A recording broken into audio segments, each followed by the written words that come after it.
Monsieur Toutan, qu'est-ce que c'est qu'un moelle graphique? C'est la maison d'édition.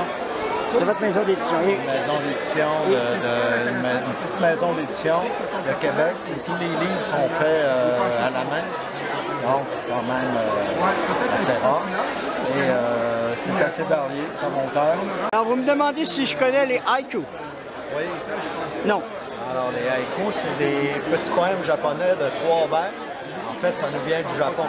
C'est une photo qu'on prend avec des mots. Donc, à Fleur de poésie, c'est notre premier recueil. C'est pas moi qui les ai illustrés. Moi, j'ai créé les haïkus.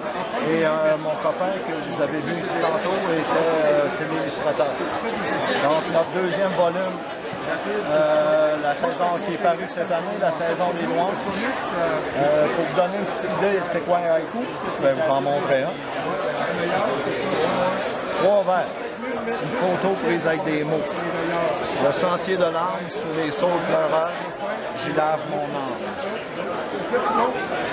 Voilà. Je saisis l'esprit. Ça a toujours un lien avec la nature.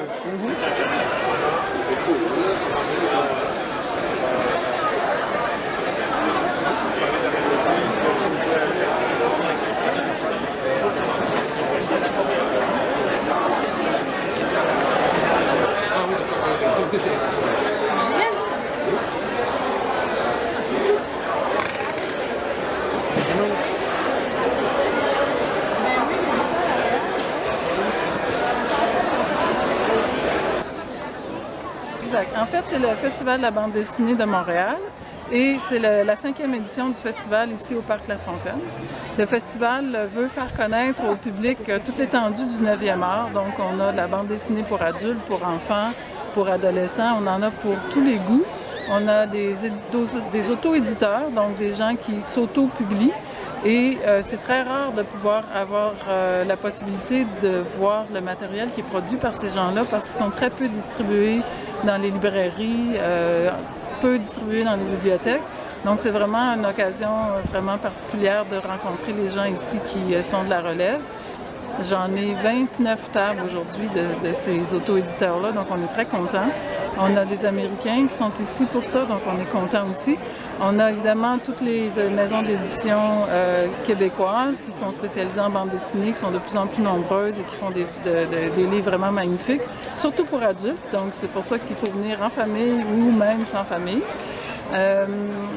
On a des auteurs étrangers. J'essaie de faire le tour de mon programme. On a des auteurs étrangers qui sont ici. On a Patrick Sobral, lui c'est spécialement pour les enfants puisqu'il fait les légendaires, c'est très connu. On a Chester Brown du côté des Canadiens, donc c'est pas vraiment étranger, mais c'est un Canadien qui est très connu aussi, plus pour adultes dans son cas. On a Olivier Jouvray qui est scénariste lyonnais. On a Romain Renard, français. On a Hans Harder qui est allemand et qui fait une bande dessinée qui est vraiment fabuleuse parce qu'il raconte l'histoire du monde à partir du Big Bang. Donc c'est quand même assez intéressant, des beaux dessins bien documentés. Ça en fait long à raconter. Ça en fait long à raconter, ça en fait long à dessiner, puis il a fait vraiment des belles œuvres. Il y a en tout 150 auteurs qui sont ici pendant la fin de semaine en dédicace. Donc faites dédicacer vos livres, ça donne une valeur de plus. Et puis, on a aussi des ateliers où vous pouvez apprendre comment faire un webcomic, comment travailler avec une tablette graphique, comment il y a des dessins en direct. Vous apprenez le dessin manga. Ici, on a des ateliers de dessin manga. Il y a un concours? Il y a des tables rondes. Il y a un concours 3 fois à chaque demi-journée, il y a un concours. Vous pouvez gagner bande dessinée, crayon. Dans chaque atelier, il y a des petits concours aussi. On fait tirer des crayons ou des tablettes à dessin. Donc, il y a vraiment de quoi être occupé toute la journée dans le festival. Au Parc La Fontaine, à l'Espace.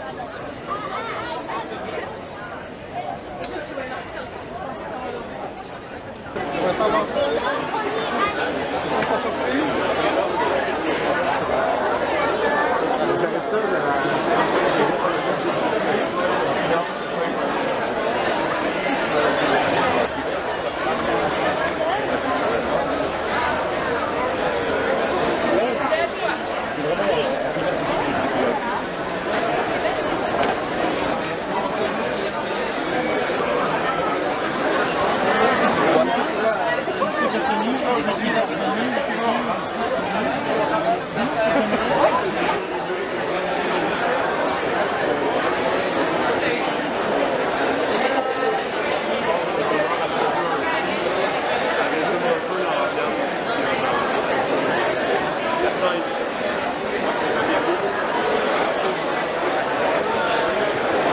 monsieur, c'est le personnage qu'on retrouve dans vos bandes dessinées? Exact. Vous avez le créateur, j'ai dit. Et comment il s'appelle? Je m'appelle Cosmo le Dodo. Et c'est vous qui dessinez Moi, les... c'est l'illustration, ouais. On les a ici, les types, il y en a plein là aussi. Ça, c'est Patrick Attendez un peu, Racine. on va faire ça comme ça. Ah, bien sûr.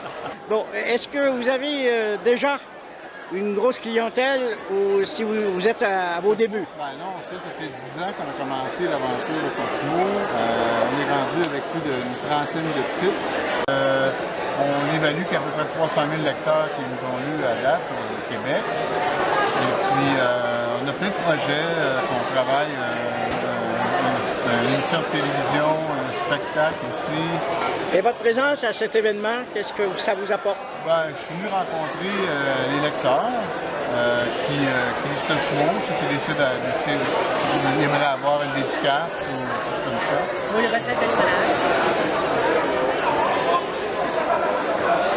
Les dragouilles! Qu'est-ce que c'est que les dragouilles? Ce sont vos dessins? Oui, c'est un mélange de bande dessinée et chronique sur les grandes villes du monde. Donc, dans chacun des tomes, on va visiter une ville sous les yeux des dragouilles. C'est un peu documentaire, si on veut, mélangé avec la BD. Et ça permet aux jeunes d'apprendre la géographie? Oui, ils apprennent en même temps tout en s'amusant. Je pense que c'est le secret pour apprendre des choses.